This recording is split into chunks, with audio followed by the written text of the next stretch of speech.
Okay, सो जय Hind to all. और बच्चों स्टार्ट करते हैं आज का लेक्चर। ठीक है बच्चों, इसके पहले हम लोग क्या टर्म्स पढ़े थे? Oxidation of alcohol. क्या पढ़े थे बच्चों हम लोग last time? Oxidation of alcohol पढ़े थे, राइट। अच्छा, इसमें आप चाहेंगे तो एक चीज़ एडिशनल और ऐड कर सकते हैं, ठीक है, वो आपके ऊपर डिपेंड करता है, ठीक है। इसको मैं अलग से बता दे रहा हूँ बच्चों अलग वाले पेज पे, ठीक। एडिशनल बच्चों क्या है ऑक्सीडेशन ऑफ एल्कोहल में? जैसे मान लीजिए हमने ले लिया 1 डिग्री एल्कोहल, ध्यान से समझना बच्चों, इसको मैं बताऊंगा कहाँ लिखना है। तो 1 डिग्री एल्कोहल है और 1 डिग्री एल्कोहल का बच्चों ऑक्सीडेशन करा दे in the presence of copper, और यहाँ पे टेम्परेचर लेना बच्चों 573 केल्विन। तो एक एच यहाँ से रिमूव हो जाएगा और एक एच यहाँ से, मालूम है ना, ऑक्सीडेशन होता है तो रिमूवल ऑफ क्या होगा? हाइड्रोजन। तो यहाँ पे जनरली मिलेगा क्या बच्चों? CH3CHO। यानी कि अगर हमें बोर्ड में हमसे पूछ दे एथनॉल टू एथनॉल बनाइए, तो हम बच्चों एक मेथड ये भी यूज कर सकते हैं, याद रहेगा। चलिए ठीक है, एक और टर्म्स में बता रहा हूँ, ध्यान से समझना। CH3, यहाँ पे भी CH3 ले लेना, CH और क्या लेना? OH। और यहाँ मान लो कॉपर ले लिया और 573 केल्विन टेम्परेचर सेम ले लिया बच्चों। देखो यहाँ से भी एक H निकलेगा और एक H यहाँ से भी, तो यहाँ भी H2 निकल गया और यहाँ पे भी H2 निकल गया था, ठीक है। तो यहाँ पे भी जनरली आपको देखिए क्या मिल गया? CH3 एंड डबल वन क्या हो जाएगा? OH and this is the acetone. ये क्या बना देगा? तो मान लीजिए आपसे क्वेश्चन कर सकता है ना ऐसा कि 1 2 3 प्रोपेन टू ऑल 2 क्या बनाइए? एसीटोन। तो आप डायरेक्ट बच्चों कॉपर के प्रेजेंस में क्या करा देना? ऑक्सीडेशन करा देना। चलिए ठीक है ना, तो डिहाइड्रोजिनेशन कह सकते हो। ये क्या करा रहा है? डिहाइड्रोजिनेशन। अच्छा, डिहाइड्रोजिनेशन का मतलब क्या समझ रहे हो? हाइड्रोजन का रिमूवल, ठीक है। अच्छा, लेकिन यही कंडीशन अगर 3 डिग्री के साथ हम लोग ऐड करते थे तो आपको पता है ना कि यहाँ पे हमें क्या मिल जाएगा? एल्कीन मिल जाएगा। क्या मिल जाएगा? अरे OH निकालेगा यहाँ से और यहाँ से क्या निकलेगा? एक H। देखो क्या मिल गया? CH3 और यहाँ पे डबल वन क्या हो जाएगा? CH2 एंड साथ में क्या निकल गया? H2O एंड 2 मिथाइल प्रोपीन हो जाएगा नाम। इसका नाम क्या हो जाएगा? 1 2 3 2 मिथाइल प्रोपीन हो गया। चलिए ठीक है, ये तो रही बात बच्चों कुछ रिमेनिंग ऑक्सीडेशन पार्ट, ओके। अब इसके आगे बच्चों हम लोग नए टॉपिक की तरफ चलते हैं, ध्यान से समझना। न्यू टॉपिक हम लोग का क्या है बच्चों, इसको क्लियर करते हैं, ठीक है। ये भी बता दिया था मैंने, बोला था कि आपको घर से करके लेके आना है। चलिए, तो न्यू हेडिंग है बच्चों हम लोग का केमिकल प्रॉपर्टीज। न्यू हेडिंग क्या है बच्चों? Chemical properties of phenol. एकदम खूब सिस्टमेटिक बच्चों समझो। और मैंने बोला था कि बच्चों घबराना नहीं, मैं रिवीजन कराऊंगा जैसे भी होगा, ठीक है ना, और उसको पूरा याद करवा दूंगा। फिलहाल अभी समझने का प्रयास करिए। केमिकल प्रॉपर्टीज ऑफ फिनॉल की अगर हम बात करें तो you all know that act as phenol, ऐसे लिख सकते हो, फिनॉल एक्ट एज, कैसे काम करता है बच्चों? न्यूक्लियोफाइल। अच्छा, न्यूक्लियोफाइल के जैसा क्यों काम करता है? तो इसके पीछे का रीजन देख लो। आपने यहाँ पे 1 2 लाइन छोड़ा भी होगा, ठीक है। तो यहाँ पे फिनॉल ले लेना और यहाँ पे O और क्या लेना? H। ये तो यहाँ से बॉन्ड क्लीवेज होगा ना, ऑक्सीजन एंड हाइड्रोजन। तो ये कैसा काम करेगा? As a nucleophile. याद करिए, तो ये आपको रिंग मिला, O के ऊपर क्या जाएगा? माइनस, और यहाँ क्या निकल गया? H plus and this is the phenoxide ion. इसको क्या बोलते हैं हम लोग? Phenoxide ion. यानी अब कंप्लीट चर्चा बच्चों होगी फिनॉल पे, ओके। तो आपने इसके बाद से हेडिंग क्या मेंशन किया बच्चों? इलेक्ट्रोफिलिक। जो भी लैंग्वेज लिखे ना आप लोग बच्चों, सिस्टमेटिक एकदम समझ में आने लगेगा कि हाँ यार सर ने ये हेडिंग लिखवाया था, उसी को समझा रहा है, ठीक है ना। तो electrophilic substitution reaction of, electrophilic substitution reaction of phenol, okay. तो अब एक काम करते हैं बच्चों, समझते हैं हम लोग कि इलेक्ट्रोफिलिक सब्स्टिट्यूशन रिएक्शन होगा तो इलेक्ट्रोफाइल फिनॉल के किस किस पोजीशन पे अटैक कर सकता है। तो इसके लिए बच्चों हमें समझना पड़ेगा इसका रेजोनेंस या रेजोनेटिंग स्ट्रक्चर, ओके। और रेजोनेटिंग स्ट्रक्चर बच्चों ये चीज़ हमें एक्सप्लेन करेगा कि जो हमारे पास इलेक्ट्रोफाइल रहेगा वो कहाँ जा करके अटैक करेगा बच्चों। तो चलिए यहाँ पे काम करते हैं बच्चों, यहाँ पे रिंग बना लेते हैं, ठीक है। यहाँ पे डबल बॉन्ड दिखा दिया, अच्छा चलो ठीक है, 1 मिनट, यहाँ पे डबल बॉन्ड दिखाने की ज़रूरत नहीं है। इसके बच्चों हम 4 और एक्स्ट्रा रिंग बच्चों कॉपी पेस्ट कर ले रहे हैं, 3 4 और 1 और बच्चों रख लेते हैं हम लोग 5। आपको भी बच्चों जब भी रेजोनेटिंग स्ट्रक्चर बनाना रहेगा बोर्ड में अगर आता है तो पहले रिंग बना लेना, आसान हो जाएगा, जल्दी जल्दी हो जाएगा, ठीक है। अब चलो ये बताओ इसके ऊपर क्या रहेगा, ऑक्सीजन। क्या रहेगा बच्चों, ऑक्सीजन, और ऑक्सीजन से क्या अटैच रहेगा, H। ये पॉइंट क्लियर हो रहा है। तो ये बताओ ऑक्सीजन के पास क्या होता है, लोन पेयर, यहाँ पे अल्टरनेट क्या रहेगा, डबल बॉन्ड। ये तो आपको पता है ना, ये जो रिंग दिख रहा है ड्यू टू रेजोनेंस या due two plus are effect अपनी तरफ इलेक्ट्रॉन क्या करेगा, खींचेगा। तो जब ये अपनी तरफ इलेक्ट्रॉन को पुल करेगा बच्चों, तो ये तो डिस्टर्ब हो जाएगा ना फिर कार्बन, यहाँ से बॉन्ड ब्रेक करेगा, इलेक्ट्रॉन बच्चों किधर की तरफ भागेगा, इसके जस्ट अगेंस्ट भाई, इसके मतलब इससे दूर भागेगा, तो इस पर नेगेटिव और इस पर क्या गया पॉजिटिव। तो ये तो दोनों मिलकर क्या बना लेंगे, डबल बॉन्ड, क्योंकि इसने इसको इलेक्ट्रॉन दिया। तो ऑक्सीजन के ऊपर बच्चों कौन सा चार्ज आ जाएगा, पॉजिटिव, और यहाँ पे H रख लेना। और ये बताओ यहाँ पे क्या गया, नेगेटिव, और यहाँ बच्चों अल्टरनेट आप लोग क्या रख लेना, डबल बॉन्ड। ये तो फिर अगेन ये बॉन्ड ब्रेक होगा तो इलेक्ट्रॉन किधर की तरफ शिफ्ट होगा, इससे दूर, इस पर नेगेटिव इस पर क्या आ जाएगा, दोनों मिलके क्या बना लेंगे, डबल बॉन्ड बना लेंगे। और यहाँ बच्चों O डबल बॉन्ड ऑलरेडी है, O double bond carbon plus, और यहाँ क्या हो जाएगा बच्चों H, कोई प्रॉब्लम। अरे तो इसके ऊपर क्या चार्ज है, नेगेटिव, और यहाँ बच्चों बॉन्ड है डबल, ठीक है। फिर अगेन बच्चों यहाँ से बॉन्ड ब्रेक होगा तो इलेक्ट्रॉन बच्चों शिफ्ट होगा इधर, तो इस पर नेगेटिव और इस पर क्या आ जाएगा, ये दोनों मिलके क्या बना लेंगे, डबल बॉन्ड, और यहाँ पे भी क्या हो जाएगा, डबल बॉन्ड, और इस पर क्या आ गया नेगेटिव, और यहाँ बच्चों डबल बॉन्ड O और क्या लेना H, इसके ऊपर कौन सा आ गया पॉजिटिव। फिर अगेन बच्चों एक चीज नोटिस कराना, इसमें नेगेटिव आ गया ना, तो मजबूरी है बच्चों कि ऑक्सीजन ने 2 इलेक्ट्रॉन दिया था रिंग को, फिर वापस क्या करेगा, ले लेगा।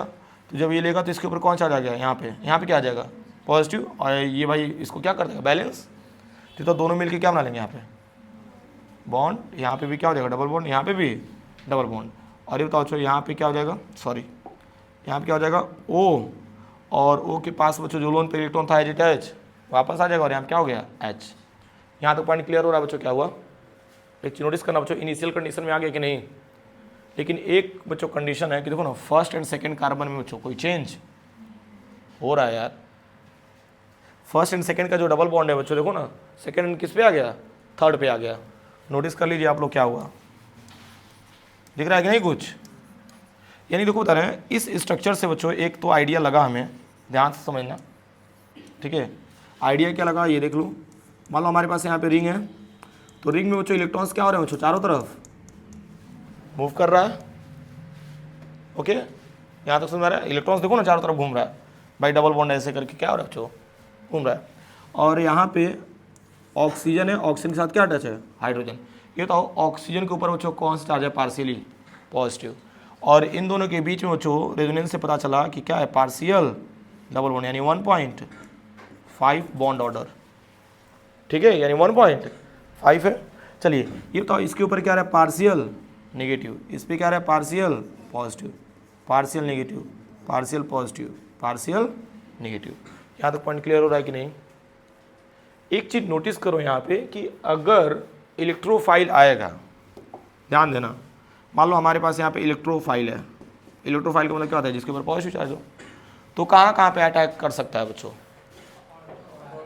ऑर्थो एंड, एक तो ऑर्थो पे, और एक कहाँ अटैक कर सकता है, समझ पा रहे हो ना।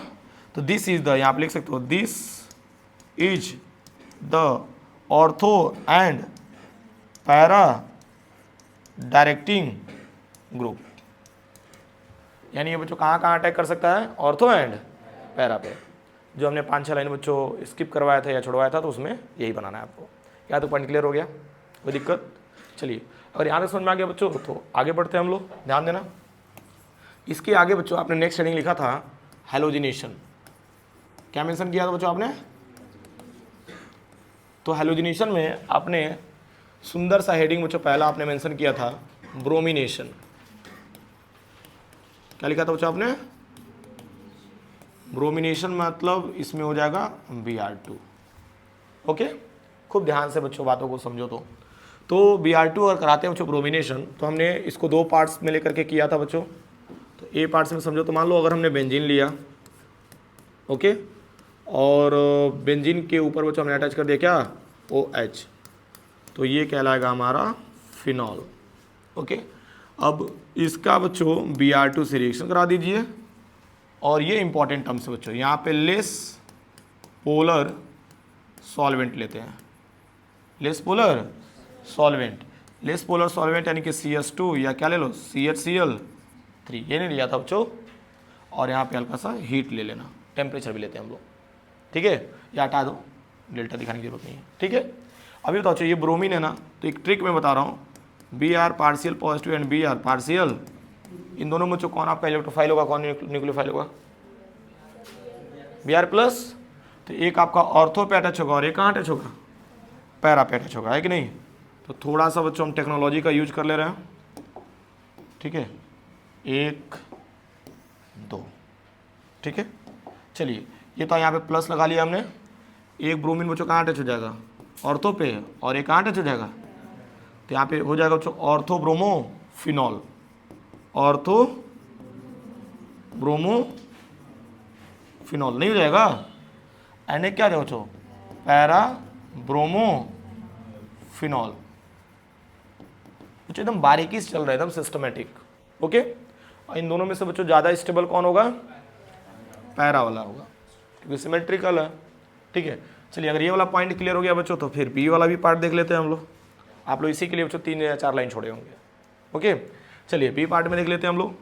बच्चों बहुत ज़्यादा तो कुछ हिसाब नहीं लगाना है, बस हल्का सा बच्चों चेंज करना है, ध्यान से समझना, ठीक है। और वो चेंज क्या है एक बार समझिए। जैसे मान लीजिए हमारे पास ये टर्म्स रहा, ओके, देखो लेस पोलर सॉल्वेंट की जगह पे आप क्या कर देना बच्चों, मोर, क्या कर देना। तो जब मोर रहेगा बच्चों, तो पानी के प्रेजेंस में समझ लो ना, पानी आपको मोर पोलर सॉल्वेंट होता है, ओके। और यहाँ पे एरो का सिंबल लगा लीजिए, ठीक है, और थोड़ा सा इसको एक काम करिए बच्चों, नीचे ला दीजिए, ठीक है। यहाँ तक पॉइंट क्लियर हो रहा है। और यहाँ बच्चों Br2 जो दिख रहा है बच्चों, कितना मोल ले लेना, 3 मोल ले लेना। यहाँ पे मोर पोलर सॉल्वेंट यूज किया बच्चों, और यहाँ क्या ले लिया, 3 Br2 हो गया, ठीक है। और इसके बाद बच्चों थोड़ा सा और टेक्नोलॉजी का हमने यूज किया, तो ये फिनॉल हमारा आ गया यहाँ पे, ठीक है। और फिनॉल से बच्चों ब्रोमीन एक ऑर्थो पे अटैच हो जाएगा, एक पैरा पे, और एक कहाँ अटैच हो गया, ऑर्थो पे। तो इसका नेम क्या हो जाएगा बच्चों, 2,4,6 ट्राई ब्रोमो फिनॉल। क्लियर हो रहा है कि नहीं। एंड साथ में बच्चों ये बताओ 3 जगह हाइड्रोजन अटैच हुआ है ना, तो 3 ब्रोमीन को बच्चों बाहर निकाल देगा, तो यहाँ पे क्या निकलेगा, 3HBr। यहाँ तक पॉइंट क्लियर हो रहा है कि नहीं बच्चों। ध्यान देना, लेस पोलर सॉल्वेंट ले रहे हैं तो क्या हो रहा है, मोर पोलर सॉल्वेंट ले रहे हैं तो क्या हो रहा है, ये सारा कंडीशन आपके सामने है। यहाँ तक पॉइंट क्लियर है कि नहीं, ठीक है। चलिए, अगर यहाँ तक समझ में आ गया बच्चों, तो फिर नेक्स्ट हेडिंग देखते हैं हम लोग, ठीक है। इसी में बच्चों स्क्रॉल करके बता दे रहा हूँ मैं, ठीक है। चलो, तो ये ब्रोमिनेशन अगर हमारे पास हो गया बच्चों, तो इसके आगे हम नेक्स्ट हेडिंग है हम लोग का नाइट्रेशन। नेक्स्ट हेडिंग क्या ले लें हम लोग, नाइट्रेशन। आई थिंक आपने बच्चों हेडिंग यही मेंशन किया है, नाइट्रेशन, ओके। तो नाइट्रेशन बच्चों ए पार्ट इसका भी देख लेते हैं हम लोग। तो यहाँ बच्चों हम लोग बेंजीन लिए, ओके, और बेंजीन के ऊपर लगा दिया बच्चों OH, और इसका रिएक्शन बच्चों ना जानते हो किसे कराता है, डाइल्यूट नाइट्रिक एसिड से, नाइट्रस एसिड हो जाएगा। नाइट्रिक एसिड का फॉर्मूला ये होता है, ओके। एरो का सिंबल लगा लीजिएगा। यहाँ तक पॉइंट क्लियर हो रहा है कि नहीं, ठीक है। अब इसके बाद से बच्चों थोड़ा सा और टेक्नोलॉजी का हमने यूज किया, तो इसका एक और रिंग बच्चों बना दो, ठीक है। अब मेरी बात सुनो, यहाँ पे HNO3 है बच्चों, तो इसका भी शॉर्ट ट्रिक मैं बता दे रहा हूँ, OH माइनस एंड क्या हो जाएगा, NO2 प्लस। अब समझ में आ गया होगा बच्चों इसमें इलेक्ट्रोफाइल कौन सा है, ठीक है। और बाकी बच्चों मैंने फर्स्ट चैप्टर में इसका मैकेनिज्म बताया है कि कैसे NO2 आता है, ओके। NO2 ऑर्थो, एंड यहाँ पे ले लेना बच्चों NO2 पैरा पे। यहाँ तक पॉइंट क्लियर हो रहा है। बट ये हमारा होता है 52% मेजर, और मतलब बनता है, और ये आपका हो जाएगा 48%। समझ पा रहे हो ना। यानी अभी तक आप लोगों को ये चीज़ देख रहे थे कि भाई पैरा आपका क्या हो रहा था, मेजर हो रहा था, लेकिन यहाँ पे मेजर कौन हो रहा है बच्चों, ऑर्थो हो रहा है, और ये हो जाएगा माइनर। तो इसके पीछे का रीजन समझते हैं जरा बच्चों, ध्यान देना, तो ऐसा क्यों हो रहा है सर, ठीक है। तो चलिए ध्यान दीजिएगा, जैसे मान लो हमारे पास जो रिंग है, ठीक है, आपने नोट पॉइंट लिखा होगा, ठीक है, तो O और क्या लेना, H, और यहाँ पे जो NO2 ग्रुप दिख रहा है नाइट्रोजन लिख लेना, और सिंगल बॉन्ड ऑक्सीजन, और यहाँ बच्चों डबल बॉन्ड O। तो एक्चुअली बच्चों जानते हो बच्चों, यहाँ पे जो ऑर्थो वाला पोजीशन दिख रहा है, यहाँ पे हाइड्रोजन और ऑक्सीजन के बीच में क्या बना लेता है, हाइड्रोजन बॉन्ड बना लेता है। क्या बना लेता है, और कौन सा हाइड्रोजन बॉन्ड बनता है मालूम है, इंट्रामोलिकुलर, क्या बनाता है, इंट्रामोलिकुलर हाइड्रोजन बॉन्डिंग। और इंट्रामोलिकुलर हाइड्रोजन बॉन्डिंग के वजह से बच्चों, ठीक है ना, ये स्टीम डिस्टिलेशन बच्चों करने में थोड़ा सा सहयोग करता है, ऐसा समझो। और इसमें क्या बनता है, इंटरमोलिकुलर हाइड्रोजन बॉन्डिंग बनता है। जैसे देखो ना, ये सेम फैमिली में ही तो बॉन्डिंग बन रहा है ना, क्लियर हो रहा है ना। और इसकी अगर हम बात करेंगे बच्चों, तो ये सेम फैमिली में नहीं बनेगा। देखो कैसे, जैसे मान लीजिए हमने यहाँ पे फिनॉल ले लिया, OH कर लिया आपने, और यहाँ पे नाइट्रोजन है, डबल बॉन्ड ऑक्सीजन और O कर लेना बच्चों, और यहाँ पे फिनॉल ले लीजिए, ध्यान देना, O और क्या लेना, H, O और H ले लिया, और थोड़ा सा हम इसको दूर कर दे रहे हैं, ओके। और ये आपका फिनॉल का स्ट्रक्चर हो गया, और यहाँ पे ले लेना NO2। एक चीज़ नोटिस करना, ये तो इन दोनों के बीच में क्या बनेगा, तो ये अलग फिनॉल है और ये अलग फिनॉल है, तो अलग अलग फैमिली में बच्चों हो रहा है, तो इसको क्या बोल देंगे हम लोग, inter molecular hydrogen bonding, okay. और कहीं ना कहीं बच्चों ये रीजन हम लोग बता भी सकते हैं कि इसी की वजह से बच्चों ये आपका क्या होता है, मेजर होता है, और ये क्या होता है बच्चा, माइनर होता है। क्लियर हो रहा है कि नहीं, कोई दिक्कत है भाई, ये ज़्यादा स्टेबल होता है और ये क्या हो जाएगा, लेस स्टेबल हो जाएगा। यहाँ तक पॉइंट क्लियर हुआ कि नहीं हुआ, ठीक है। तो ये बच्चों डाइल्यूट नाइट्रिक एसिड के प्रेजेंस में रिएक्शन कराने का बच्चों असर है, ओके। चलिए अगर यहाँ तक समझ में आ गया, ठीक है, तो आप लोग को अब बहुत ज़्यादा मेहनत नहीं करना है, इसको नोट पॉइंट में बच्चों आप लोग मेंशन कर लेना, ओके। चलिए इसके बाद से बी पार्ट का देख लेते हैं हम लोग, ठीक है। ये भी कोई टफ नहीं है हमारा कॉन्सेप्ट, ये भी बहुत आसान है, ठीक। मान लीजिए इसको भी हमने ऐसे कॉपी कर लिया। अब देखना तो बच्चों यहाँ पे कॉन्सनट्रेट रखेंगे, डाइल्यूट हटा करके क्या रख दिया बच्चों, concentrate sulphuric, sorry concentrate nitric acid, and arrow का सिंबल बना लेना, और यहाँ पे रख लेना concentrate sulphuric acid, concentrate sulphuric acid. बाबू ध्यान देना, बहुत इंपॉर्टेंट है, ओके। तो कॉन्सनट्रेट सल्फ्यूरिक एसिड जब लेते हैं हम लोग, तो यहाँ पे हमारे पास सुंदर सा रिंग रहेगा, और रिंग के ऊपर क्या रहेगा, OH, जो कि फिनॉल को इंडिकेट करेगा। और जो ये नाइट्रो ग्रुप आपका ऑर्थो एंड पैरा पे अटैच हो रहा था, अब इसमें बच्चों ऑर्थो पैरा ऑर्थो तीनों पे अटैच होगा, ओके। एंड इसका हम लोग नाम लेते हैं 2,4,6, शॉर्ट फॉर्म में TNP, इसका नेम होता है ट्राई नाइट्रो फिनॉल। तीन नाइट्रो ग्रुप ट्राई नाइट्रो, और बेंजीन के ऊपर बच्चों क्या है, OH है, तो क्या बोल देंगे, phenol. And this is the picric acid. यहाँ तक पॉइंट क्लियर हो रहा है कि नहीं, ठीक है। एकदम सिस्टमेटिक बच्चों, हमने ब्रोमिनेशन भी बता दिया और नाइट्रेशन भी बता दिया। यहाँ तक पॉइंट क्लियर हो रहा है कि नहीं। अब इसके बाद से बच्चों हमें पढ़ना है नेक्स्ट वीडियो में कोल्बे रिएक्शन, ओके। तो इसको अच्छे से पहले नोट कर लो, फिर बच्चों हम लोग देखते हैं नेक्स्ट वीडियो में, ओके डन।